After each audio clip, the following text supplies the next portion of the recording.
साथियों नमस्कार। जाति जाति करते हैं, कुर्सी के लिए मरते हैं। साथियों, इलाहाबाद हाई कोर्ट ने एक बहुत ही बड़ा निर्णय देते हुए गाड़ियों पे जाति सूचक शब्द और जाति के नाम पे इकट्ठा होने के लिए रोक लगा दिया है।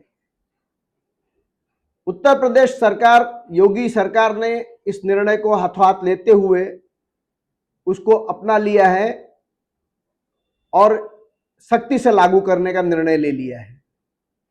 साथियों, कई सारी पार्टियों का मुख्य आधार ही जाति पे है।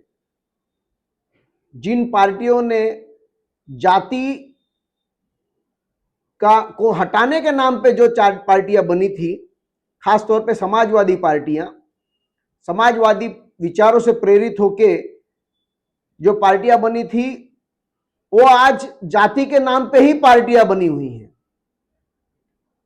आज जाति का उल्लेख गाड़ियों पे करके एक तरीके से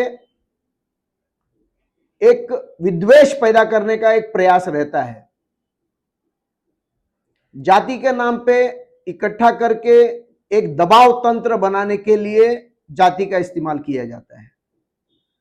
साथियों, हमारे भारत में कभी भी जाति का यह विकृत रूप था ही नहीं। ये आक्रांता जो हमारे देश में आए, मुगल आक्रांता कहो या अंग्रेज, पहली बात तो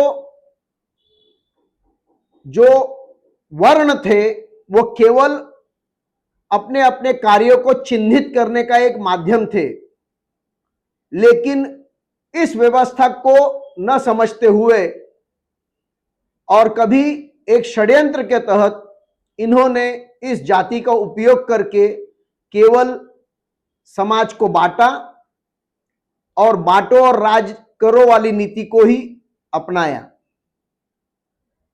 और इसी प्रथा परंपरा का पालन करते हुए पिछले 60 साल तक हमारे देश में इस जाति को एक विकृत रूप से प्रचारित प्रसारित करने का एक संगठित प्रयास किया गया।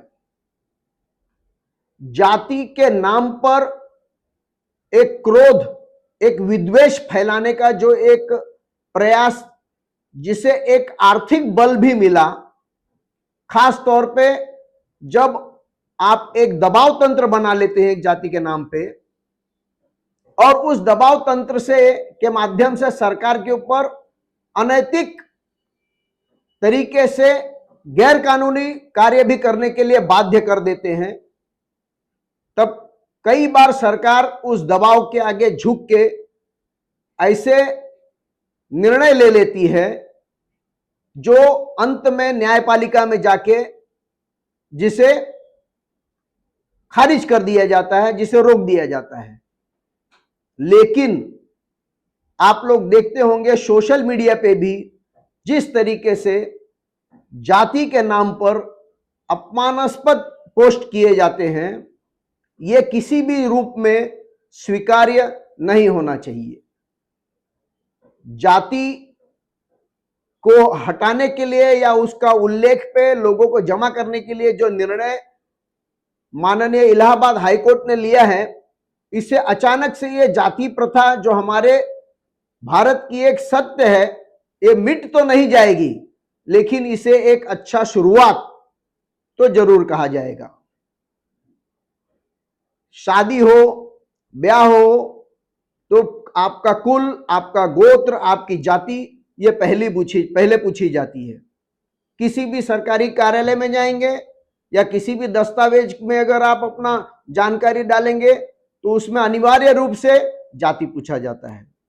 लेकिन इस व्यवस्था को कुरूप तरीके से प्रस्तुत करके कुछ पार्टियां, कुछ संगठन जिस तरीके से हमारे देश को खंड खंड करने का प्रयास करते हैं, इसको तो रोक लगना ही चाहिए था।